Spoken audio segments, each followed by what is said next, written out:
Hello students. आज admission of A partner को आगे बढ़ाते हुए हम लोग लेक्चर नंबर 5 में आ रहे हैं। स्टार्टिंग में प्रारंभ में हमने आपको बताया था कि पार्टनरशिप एक ऐसा चैप्टर है जो कि धीरे धीरे धीरे धीरे बड़ा होते चले जाता है। हम लोग सबसे पहले क्या सीखे? सबसे पहले सीखे न्यू प्रॉफिट शेयरिंग रेशियो। फिर क्या सीखे? फिर हम लोग सीखे goodwill, general entries related with goodwill. जब नया साझेदार आता है तो गुडविल को कैसे लाता है, क्या लाता है, नहीं लाता है तो रेज कैसे होता है। फिर क्या सीखे? रिलेटेड कुछ एग्जाम्पल से बनाए उनका। अभी हम लोग यहाँ पे बात कर रहे हैं रीवैल्यूएशन अकाउंट। इसको profit and loss appropriation account के तौर पे थोड़ा सीख चुके हैं फंडामेंटल में। एडमिशन के कंप्लीट सवाल में और रिटायरमेंट के कंप्लीट सवाल में हम लोग इसको बोलते हैं रीवैल्यूएशन अकाउंट। रीवैल्यूएशन अकाउंट का मतलब क्या हुआ? पुनर्मूल्यांकन खाता। एसेट्स और लायबिलिटीज को at the time of admission revalued करना पड़ता है। जो एडमिटेड पार्टनर है वो बिजनेस में आता है और बोलता है भाई हम तो आपके शर्त के मुताबिक बिजनेस में आ रहे हैं, लेकिन आप ऐसा काम करो कि आज के डेट में आपका जितना भी एसेट्स और लायबिलिटीज है उसको आज के डेट में वैल्यूड करो। कुछ एसेट्स का दाम बढ़ भी सकता है, कुछ का घट भी सकता है। तो ये सारे एडजस्टमेंट हम लोग रीवैल्यूएशन अकाउंट में करते हैं। तो आज का लेक्चर नंबर 15 में हम लोग क्या करेंगे? सबसे पहले रीवैल्यूएशन अकाउंट का फॉर्मेट बनाएंगे, देन उससे रिलेटेड जर्नलिटीज करेंगे और जर्नलिटीज के लिए दो एग्जाम्पल हम लोग यहाँ पे लिखे हुए हैं। ये क्वेश्चंस है जिसको सॉल्व करेंगे। अभी सबसे पहले क्या है कि देखिए यहाँ पे टॉपिक में क्या हमारा कह रहा है, लेक्चर नंबर 15 है ये एडमिशन का। टॉपिक कहता है रीवैल्यूएशन अकाउंट फॉर्मेट, देन बोलता है journal entries related with revaluation account. ये हमारा लेक्चर 15 का एरिया है, टॉपिक है, ठीक है। Revaluation account just like PL appropriation account के जैसा ही बनता है। कुछ बुक में तो रीवैल्यूएशन अकाउंट को पीएल एडजस्टमेंट अकाउंट भी कहते हैं। इसका फॉर्मेट कुछ इस तरह से है। रीवैल्यूएशन अकाउंट, टाइम देख लीजिएगा।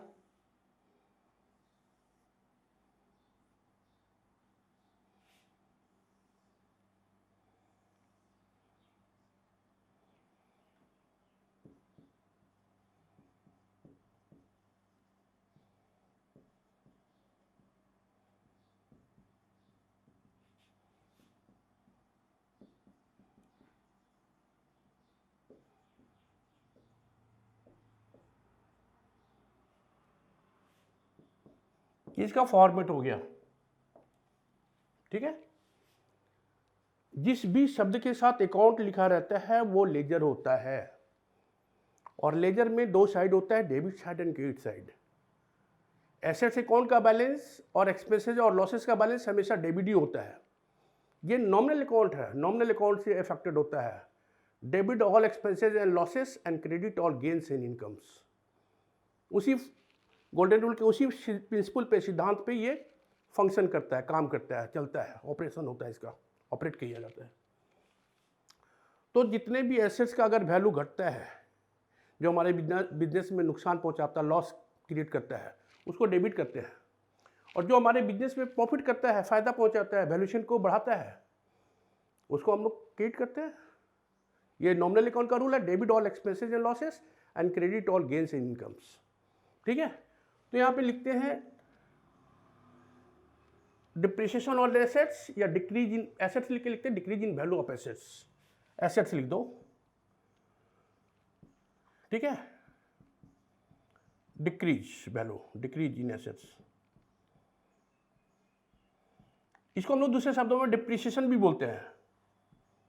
डिप्रिसिएशन मूल्य में ह्रास होना, कमी होना, रिड्यूस करना, वैल्यू गिर जाना, घट जाना, ठीक है। तो ये हमारा लॉस हो गया, नुकसान हो गया। इसका जब जस्ट अपोजिट होता है, इंक्रीज इन लायबिलिटीज। अगर लायबिलिटीज बढ़ जाता है तो that is your expenses, losses. मान लो हम किसी से 100 रुपये उधार लिए हैं और हमको 110 रुपये पेमेंट करना पड़ता है, तो 10 रुपये हमारा क्या है? That is expenses. तो जस्ट इसका अपोजिट यहाँ पे लिख दो, liabilities. Liabilities increase value, increasing in liabilities. Liabilities का वैल्यू बढ़ जाना, ठीक है।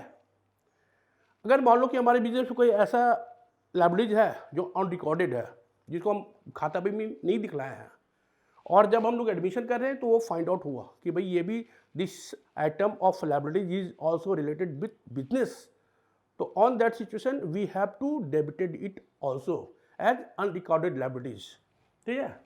तो यहाँ पे लिखेंगे unrecorded liabilities.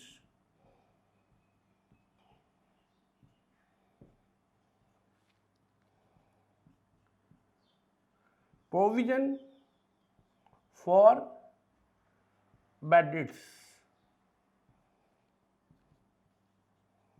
Outstanding expenses, others, बहुत कुछ आ सकता है। वो इंफॉर्मेशन पर डिपेंड करता है और उसके सेंस पे डिपेंड करता है कि वो हमारे बिजनेस को लॉस या एक्सपेंस के तरह अफेक्ट कर रहा है, तो उसको हम लोग डेबिट कर सकते हैं। बाई चार्ट में लिखेंगे assets, increase in assets that is appreciation, increase in assets, assets के मूल्य में वृद्धि, दैट इज एप्रिसिएशन। डिप्रिसिएशन, कभी कभी हम लोग डिप्रिसिएशन और एप्रिसिएशन शब्द का प्रयोग ज्यादा करते हैं, या फिर इंक्रीज डिक्रीज का भी शब्द का प्रयोग कर सकते हैं। Liabilities, decrease in liabilities, decrease in liabilities. मान लो कि 1000 रुपये का हमारा दायित्व है और लेने वाला बोलता है 990 रुपये ही लेकर के हम सेटिस्फाइड हैं, तो 10 हमारा फायदा है, that is decrease in liabilities, दायित्व में कमी होना। If liabilities are decreases it means that is the benefit of the business, that is the benefit of the firm. दायित्व घटता है मतलब व्यापार को फायदा होता है, ठीक है। Next one, unrecorded assets. कुछ ऐसा एसेट्स है जो अनरिकॉर्डेड है। मान लो कि हम जब एडमिशन ले रहे हैं उसे पता चला कि कोई एक हमारे पास हमारे बिजनेस में एक ऐसा एसेट्स है जिसका रिकॉर्ड हमारे बुक्स ऑफ अकाउंट्स में नहीं मेंटेन हुआ है, तो इसको हम लोग रिकॉर्ड करते हैं एज अनरिकॉर्डेड एसेट्स बोल करके, that is the benefit of the business, ये बिजनेस का बेनिफिट है, फायदा है, ठीक है। उसके बाद है प्रीपेड एक्सपेंसेस। अगर हम कोई पेमेंट जो है पहले कर चुके हैं तो that is also our assets, ठीक है। अदर्स, और भी कोई ऐसा इनकम का टर्म्स होगा जो इधर आ सकता है, वो आएगा। एक रिस्ट्रिक्टेड नहीं है कि 4-5 ही आइटम आएगा, और भी आइटम आ सकता है। बुक में फॉर्मेट अच्छा से दिया हुआ, आप बुक का हेल्प ले सकते हैं, टेक्स्ट बुक देख सकते हैं, फॉर्मेट होगा। इसी का दूसरा नाम है PL adjustment account, PL adjustment account भी कहते हैं। कभी कभी कुछ बुक्स में बोलता है कि prepare PL adjustment account, that is not just like same as revaluation account. अब हम लोग इसका डिफरेंसेस करेंगे। If credit side is greater, तो यहाँ पे हमारा क्या निकलेगा, प्रॉफिट। यहाँ पे बैलेंस लिखेंगे, यहाँ लिखेंगे प्रॉफिट। ट्रांसफर टू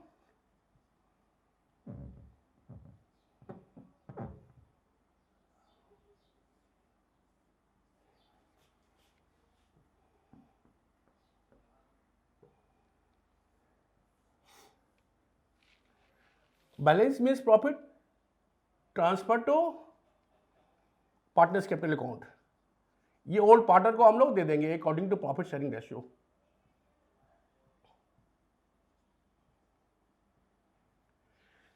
ये कब निकलेगा, जब क्रेडिट वैल्यू बड़ा है, total of credit is greater than debit value. और यदि उल्टा है, अगर डेबिट साइड बड़ा है तो that is loss.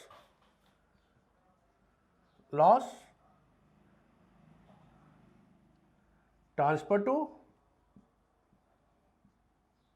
Partners capital account, anyone, ठीक है। और ये सेम हो जाएगा, या तो ये निकलेगा या तो ये निकलेगा, दोनों में से कोई एक फाइंड आउट होगा। दोनों एक साथ नहीं आता है, या तो डेबिट साइड बड़ा होता है या तो क्रेडिट साइड बड़ा होता है। तो this is the format of revaluation account है, ठीक है। अब देखो क्या कि 11th क्लास में हमने बताया है आपको, हमें याद है कि जनरल एंट्रीज हम लोग याद नहीं करते हैं।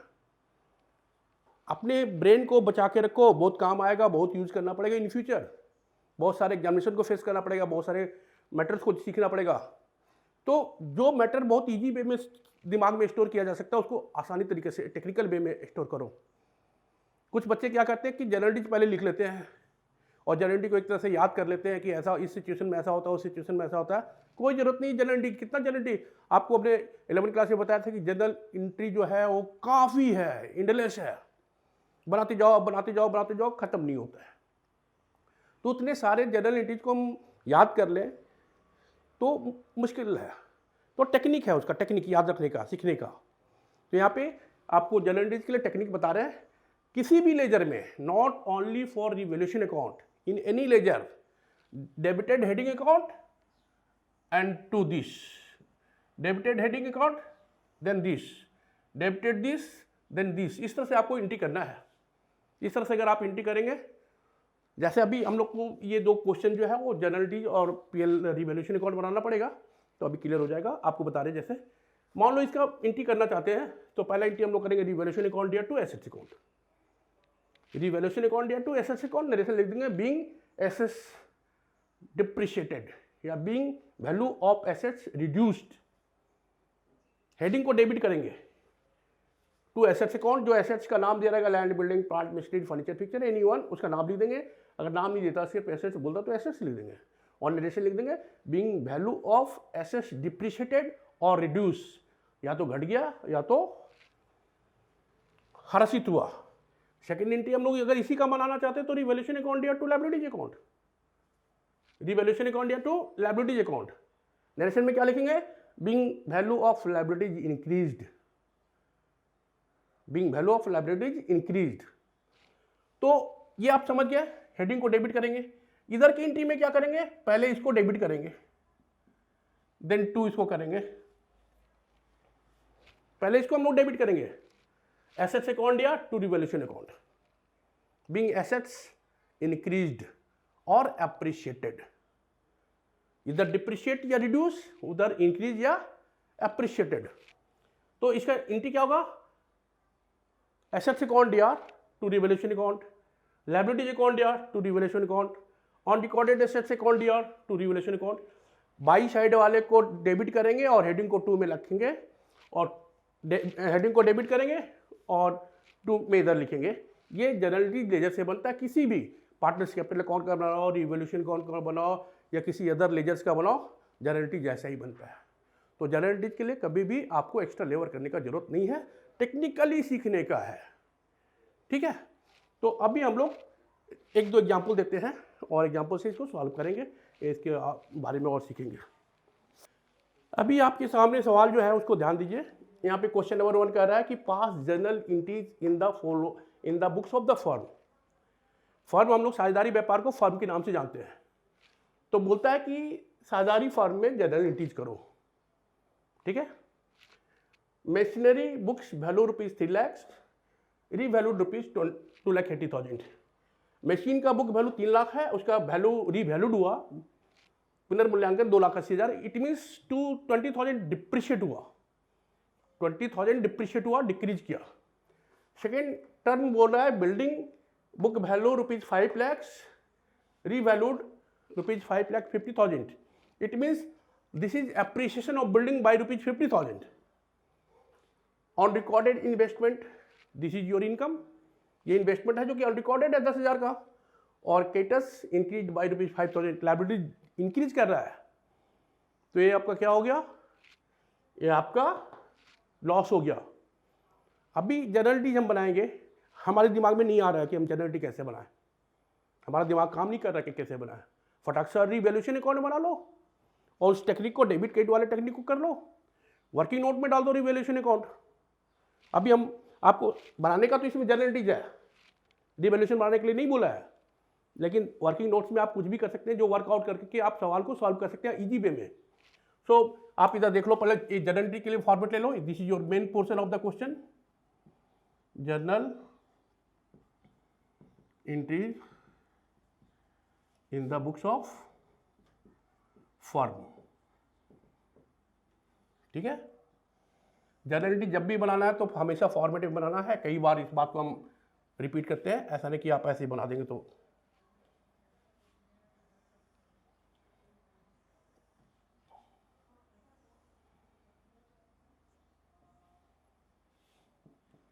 Date of transactions,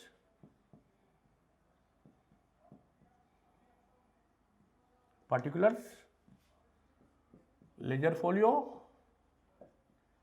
amounts, debit side, amount, ये क्रेडिट साइड। ठीक है, अभी हम लोग एक छोटा सा रफ के तौर पे रिवैल्यूएशन रिकॉर्ड बना देते हैं।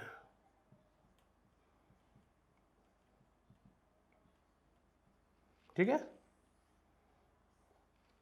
अभी रिवैल्यूएशन का फॉर्मेट आपने देखा था, डेबिट साइड क्रेडिट साइड। पहला टर्म क्या बोल रहा है कि 20,000 से आपका वैल्यू घट गया है, डिप्रिसिएशन हो गया है, तो यहाँ डिक्रीज या डिप्रिसिएशन लिखो। तो डिप्रिसिएशन ऑन बिल्डिंग मशीनरी,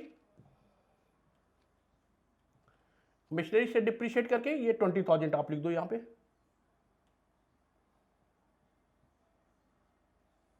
ठीक है, machine book value ₹3 lakh, revalued ₹2,80,000। 3 lakh रुपया बुक वैल्यू है, 2,80,000 रुपया उसका at the time of admission valuation हुआ। तो 20,000 डिप्रिशिएट किया, रिड्यूस किया, ये डेबिटेड हो गया। अभी हम लोग बात किया रिवैल्यूएशन में। सेकेंड टर्म बोल रहा है building book value ₹5 lakh, revalued ₹5,50,000। Appreciation या increase by appreciation on building, ये 50,000 आप यहाँ पे लिख दीजिए। डिफरेंसेस 50,000 से दाम बढ़ गया है। Then unrecorded investment, investment assets होता है, अनरिकॉर्डेड है, तो ये हमारा फायदा है। आप इधर लिख दो बाई अनरिकॉर्डेड इन्वेस्टमेंट, ये 10,000 रुपीज है। Creditors increase by ₹5,000। क्रेडिटर्स क्या है? क्रेडिटर्स करेंट लायबिलिटीज होता है। लायबिलिटीज आपका इंक्रीज कर रहा है, यानी आपको 5,000 रुपये ज़्यादा पेमेंट करना, आपको मीन्स फर्म को। तो this is the expenses of firm, firm के लिए ज़्यादा इतना लोड बढ़ गया, खर्च बढ़ गया, तो ये हमारा डेबिट हो जाएगा। यहाँ पे लिखना है increase in creditors, increase in creditors ₹5,000। इसका बैलेंसिंग हम लोग इसलिए नहीं कर रहे हैं कि आपको जर्नल बनाने के लिए बोला, बैलेंसिंग करके प्रॉफिट फाइंड आउट करने के लिए नहीं बोला। ठीक है, तो इसको जर्नल बनाने के लिए बोला, इसको ये नहीं बोला कि आप इसका रिवैल्यूएशन बना के प्रॉफिट फाइंड आउट करो, इसलिए हम लोग बैलेंस नहीं करेंगे। ठीक है, तो अब लोग इसका बैलेंस नहीं कर रहे हैं। अगर आप बैलेंस करके बैलेंस का भी एंट्री करना चाहते हैं तो आप कर सकते हैं। ये दिस साइड इज ग्रेटर 60,000 है, ये 25,000 है, डिफरेंसेस करके आपका 35,000 आएगा। उसको आप कुछ नहीं बोला है, शेयर पार्टनर का नाम भी नहीं दिया हुआ है, इसलिए आप प्रॉफिट को हम लोग सिर्फ पीएल अकाउंट में लिखेंगे, नहीं तो पार्टनर को बांट देते हैं according to their profit sharing ratio. ठीक है, तो उसका ज़्यादा उसका जरूरत नहीं है। ये तो हम लोग वर्किंग बना रहे हैं, ये वर्किंग है जस्ट कि आपको एंट्री रटना नहीं पड़ेगा, एंट्री जस्ट आप समझ जाएंगे। अब आप एक एंट्री इससे इसका बनाइए, एक एंट्री आप इससे इसका बनाइए, एक एंट्री आप इसके साथ इसका बनाइए, और एक एंट्री आप इसके साथ इसका बनाइए। इस तरह से आपको 4 एंट्री बनाना है, सिंपल है, वेरी सिंपल। तो एंट्री क्या होगा? एंट्री नंबर 1, मैटर 1, यहाँ पे डेट लिखना है, डेट नहीं है, 1 नंबर है, 1 लिख दो, और आप लिख दो revaluation account to depreciation on machine account, machine का दाम घट गया है, revaluation account to depreciation on machinery account. ये अमाउंट हो जाएगा आपको 20,000। Differences of this one, narration लिखेंगे, being machine depreciated, being machine depreciated. ठीक है, अब एंट्री नंबर 2 में हम लोग आ रहे हैं, 2 में क्या हो गया, दाम बढ़ गया। 1 नंबर एंट्री आपका ये हो गया, 2 number entry as per question ये बोल रहा है। तो 2 नंबर एंट्री में क्या करेंगे, बिल्डिंग अकाउंट या टू रिवैल्यूएशन, बिल्डिंग को डेबिट करेंगे। ध्यान रखना क्या बताए थे कि रिवैल्यूएशन टू, अगर रिवैल्यूएशन हेडिंग में आएगा तो टू इधर होगा डेबिट साइड, और रिवैल्यूएशन को टू में लाएंगे तो बिल्डिंग को डेबिट करेंगे, क्रेडिट साइड डेबिट होगा। तो एक क्रेडिट साइड में जो वैल्यू उसको डेबिट करो, यानी कि appreciation on building, appreciation on building account यार, to revaluation account, to revaluation account, ये वैल्यू हमारा हो गया 50,000।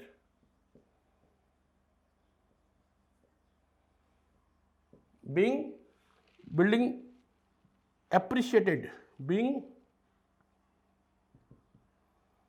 बिल्डिंग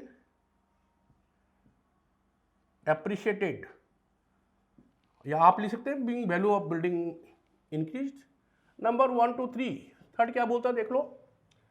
थर्ड बोलता है अनरिकॉर्डेड इन्वेस्टमेंट, इट मीन्स ये थर्ड नंबर एंट्री होगा। अब लिख दो अनरिकॉर्डेड इन्वेस्टमेंट अकाउंट या to revaluation account, unrecorded investment account या to revaluation account.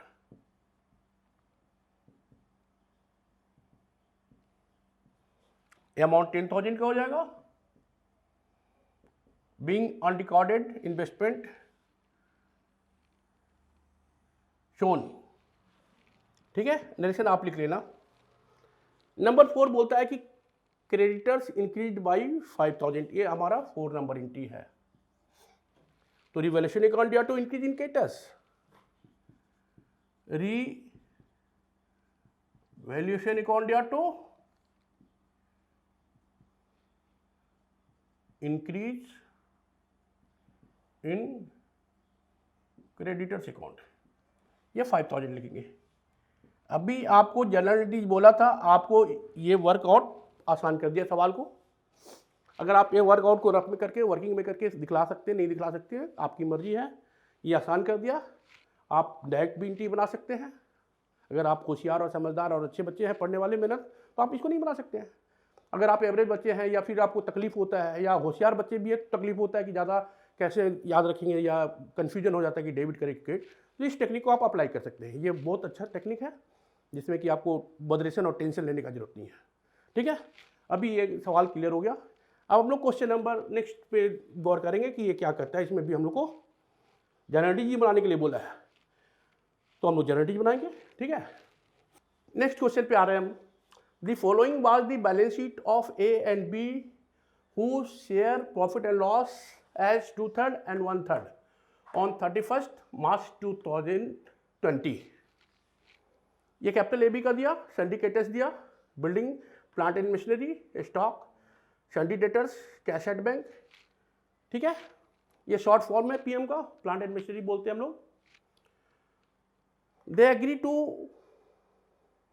To take या एडमिट, यहाँ पे एडमिट छूट गया है, they agree to admit, they agree to admit C into partnership on the following terms. They agree to admit C into partnership on the following terms. C का admission हो रहा है निम्नलिखित कंडीशंस में, शर्तों में। Number 1, C was to be given 1/3 share in profit and was to bring ₹7,500 as his capital and ₹3,000 as his share of goodwill, share of goodwill। ठीक है, गुडविल और प्रीमियम। तो बोलता है कि सी को 1/3 लाभ देंगे और सी जो है 7,500 7,500 रुपये एज ए कैपिटल और 3,000 as a share of goodwill लेकर के आता है। तो जिस दिन वो आता है वो ए और बी के कंडीशन को मान लिया कि हाँ ठीक है भी हम 7,500 रुपये एज ए कैपिटल और 3,000 एज ए गुडविल और प्रीमियम लेके आएंगे। वो बोलता है ठीक है, आप आपके पास जो एसेट्स लायबिलिटीज है उसको रिवैल्यूट करो। कंडीशन नंबर 2 बोलता है that the value of stock and plant and machinery were to be reduced by 5%। Stock का वैल्यू और प्लांट एंड मशीनरी का वैल्यू 5% रिड्यूस करो, घटाओ। The building was to be depreciated by 10%। Next one बोलता है कि बिल्डिंग का जो वैल्यू है वो 10% से रिड्यूस करो, ठीक है। और उसके बाद the goodwill was to be withdrawn by the old partner. जब हम लोग गुडविल से रिलेटेड बात कर रहे थे तो ये कंडीशन नंबर 1 और कंडीशन नंबर 4 ये दोनों हम लोग कर चुके हैं कि नया पार्टी जब कैपिटल और गुडविल आता है और गुडविल को ओल्ड पार्टनर विड्रॉ कर लेता है, इसके लिए जनरेटिव कर लिया। और कंडीशन नंबर 2 एंड 3 जो है रिलेटेड विथ रीवैल्यूएशन अकाउंट। एक आर्टिस्ट को आप देखे होंगे कि वो काफ़ी खूबसूरत पेंटिंग बनाता है, लेकिन पेंटिंग बनाने के पहले क्या है, वो फ्री हैंड काम करता है। फ्री हैंड काम that is working, that is rough work. वो क्या करेगा, ऐसे ऐसे करके बनाएगा और फिर उसमें कलर भर देगा, खूबसूरत बन जाएगा वो, जिसके उसके दिमाग में जो फिगर बनाना है वो बना देगा खूबसूरत। तो हम लोग तो यहाँ पे कॉमर्स के हैं, हम लोग आर्ट कैसे अप्लाई करेंगे कि हम भी खूबसूरत चीज़ बना दें, सही चीज़ बना दें और आसान तरीके से बना दें। तो ये एक डायलॉग्स है जो कि हम कहते हैं बराबर, rough is the father of fair, working is the father of fair, rough is the father of fair. जब आप फेयर काम करते हैं, अच्छा काम करते हैं, साफ काम करते हैं, जो आपको शो करना है, प्रेजेंट करना है, जिस पर नंबर मिलेगा, उसके लिए पहले आप वर्कआउट कर लो, वर्किंग कर लो, ठीक है। आप रफ वर्क कर लो। तो यहाँ पे क्या आपको बोल रहा है बनाने के लिए, pass journal entries in the books of form, journal entry बनाने के लिए बोल रहा है। अब यहाँ पे वर्किंग हमारा क्या हो सकता है, वर्किंग हमारा पीएल रिवैल्यूएशन अकाउंट हो सकता है। रिवैल्यूएशन अकाउंट तो बोला नहीं। तो अभी हम लोग यहाँ पे एज ए वर्किंग नोट्स जो कि लास्ट में बनता है, वो that is not the main part of the solution. ये सॉल्यूशन का मेन पार्ट नहीं होता है, but important part of the solution, क्योंकि जिस पे नंबर नहीं होता, मार्क्स नहीं होता है, लेकिन जिसके सहारे हम लोग सही बना पाते हैं। इसीलिए हमने क्या बोला कि rough is the father of fair. अगर आप रफ करोगे, वर्किंग करोगे, कैलकुलेशन करोगे, तो आपका कैलकुलेशन सही होगा और आपका जो सॉल्यूशन होगा वो लगभग सही हो जाएगा, ठीक है। तो इस सवाल में हमको जनरलिटीज बनाना है और जनरलिटीज स्टेप बाय स्टेप बनाना है, सिस्टमेटिक बनाना है। तो सबसे पहले हम लोग फेयर वर्क करते हैं, रफ वर्क का सपोर्ट ले लेंगे, रफ वर्क यहाँ पे कर लेंगे, वर्क नोट, इसीलिए इस क्वेश्चन को हटा दिया गया। अभी आप देखो फॉर्मेट ले लो, जनरलिटीज बोला तो जनरलिटीज लिख दो, journal entries in the books of A and B, in the books of firm लिखो और यहां पे लिखो in case of admission, in case of admission, admission के क्रम में, ठीक है।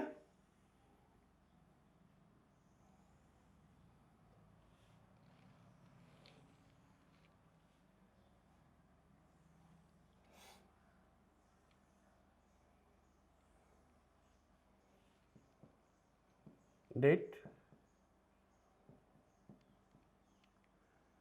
particulars, ledger folio, debit amount, credit amount।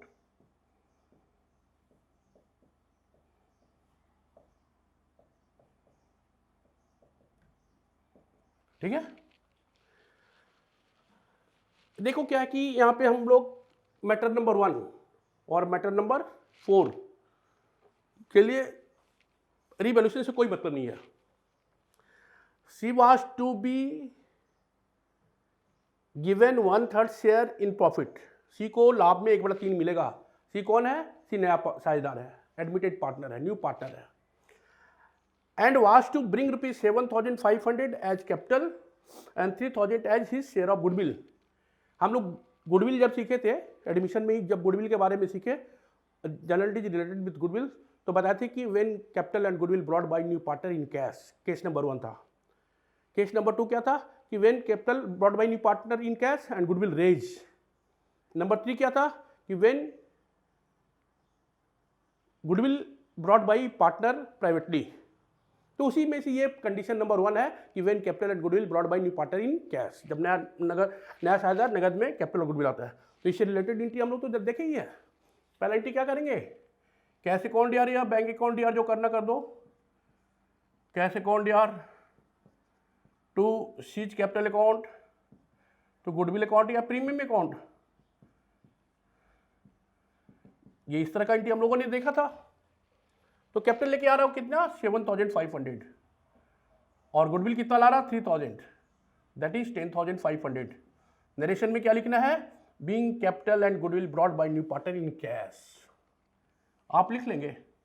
Being rule में लिखा भी है, being capital and goodwill brought by new partner in cash, ठीक है। अब ये गुडविल ओल्ड पार्टनर को चले जाता है,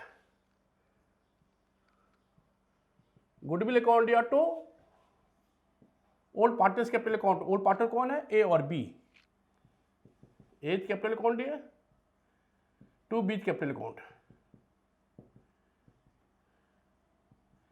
ये किस तरह से जाता है, ये सेक्रीफाइस रेशियो से जाता है, और जब कंडीशनल रेशियो नहीं बोलता है तो old ratio is sacrifice ratio. Old ratio क्या है आपका, 2/3 एंड 1/3, इट मीन्स 2:1, यह सेक्रीफाइस रेशियो है। तो इसका 2000 हो जाएगा एक ही खाते में, 2/3 एंड 1/3 इसका आप निकाल लीजिए। Being goodwill transfer to old partner, being goodwill transfer to old partner. अब ये केस नंबर, अभी आप केस नंबर 4 को अभी भी कर सकते हैं, बाद में भी कर सकते हैं।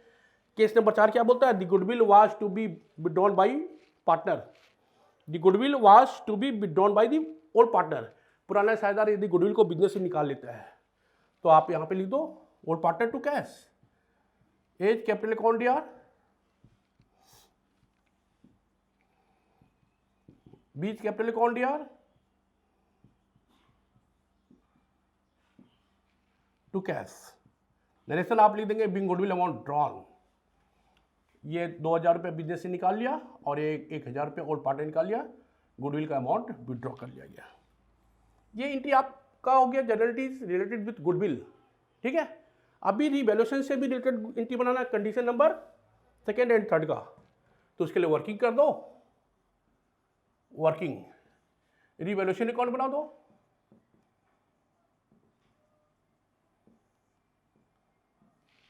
क्या बोला, that the value of stock and plant and machinery were to be reduced by 5%, 5% से रिड्यूस हो रहा है, क्या लिख दो, टू डिप्रिसिएशन ऑन स्टॉक या रिड्यूस ऑन स्टॉक, और टू डिप्रिसिएशन ऑन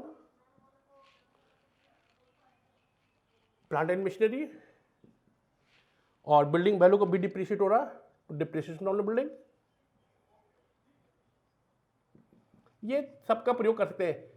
स्टॉक के साथ डिप्रिसिएशन सब मत लगाओ, वो फिक्स एसेट्स के साथ लगता है, यहाँ पे रिड्यूस लिख दो, रिड्यूस ऑन स्टॉक, ठीक है।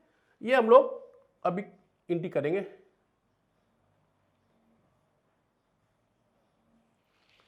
तो ये एंट्री देखो, वंस अगेन देख लो, that the value of stock and plant and machinery were to be reduced by 5%, 5% से स्टॉक और प्लांट एंड मशीनरी का वैल्यू घट गया। तो प्लांट एंड मशीनरी कितना है हमारा, अभी हम वैल्यू निकाल रहे हैं, पहले सबसे पहले स्टॉक बोला, स्टॉक देखो कितना है, इसका 5% निकालो, 10,850 का 5%, तो 10,850 का 5% निकालने से कितना निकलेगा,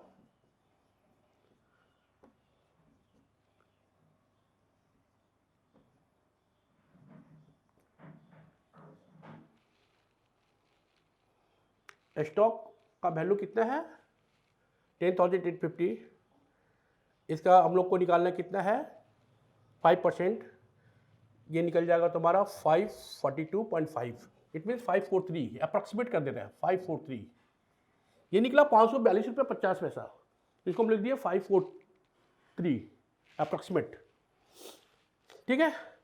देन प्लांट एंड मशीनरी का वैल्यू निकालो, प्लांट एंड मशीनरी तुम्हारे कितना है 17,500 है, तो अभी 17,500 का 5% निकालो,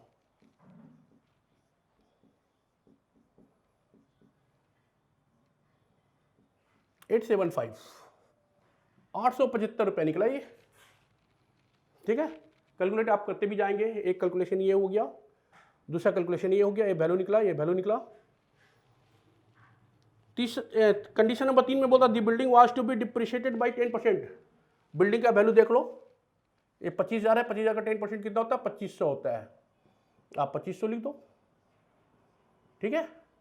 अब क्या बाई साइड में कुछ भी नहीं है, ये सारा बैलेंस को हम लोग लॉस डिक्लेयर करेंगे और ओल्ड पार्टनर को बांट देंगे according to their profit sharing ratio. इधर लिखेंगे by loss transfer to A and B 2/3 and 1/3 respectively. तो इसको जोड़ दो।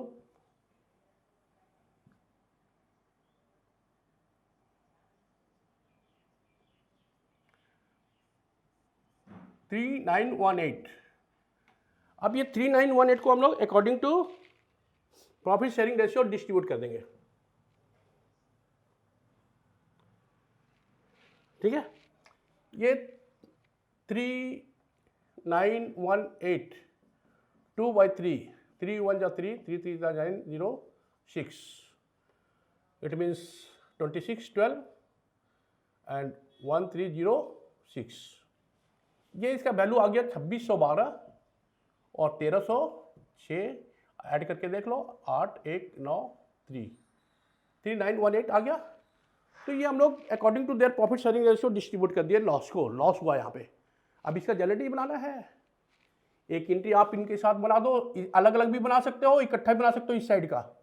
तो revaluation account dare to all these and these A B account dare to revaluation, 2 entry मार दो। तो अब भाई हम लोग यहाँ पे एंट्री करेंगे revaluation account DR to reduce in stock account to depreciation on plant and machinery account, depreciation on plant and machinery account to depreciation on building account, depreciation on building account। ये value हो गया आपका 3918। आप यहाँ लिखो 543 then 875 then 2500। ये आप लिख दिए। Being the following assets reduce या डिप्रिशिएटेड, ये इसका एंट्री हो जाएगा। मेंशन एक एंट्री तो आप इधर से कर दिए रिवॉल्यूशन का, दूसरी एंट्री आप इधर से कर दो। एज कैपिटल अकाउंट यार, बीच कैपिटल अकाउंट यार टू रिवॉल्यूशन अकाउंट।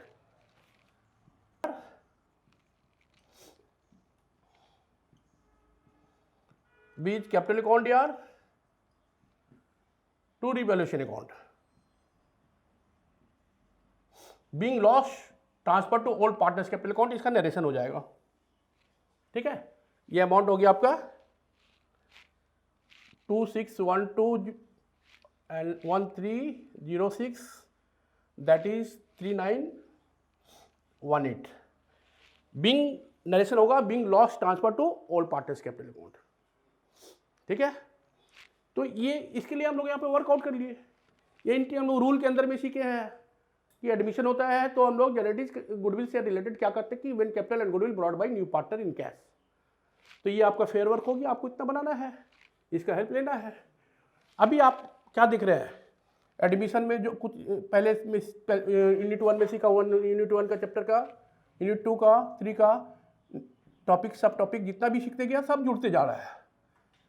1-2 क्लास के बाद जब हम लोग कंप्लीट सवाल बनाएंगे तो बताएंगे general revaluation account, partners capital account, balance sheet सब बनाएंगे। ठीक है, थैंक यू।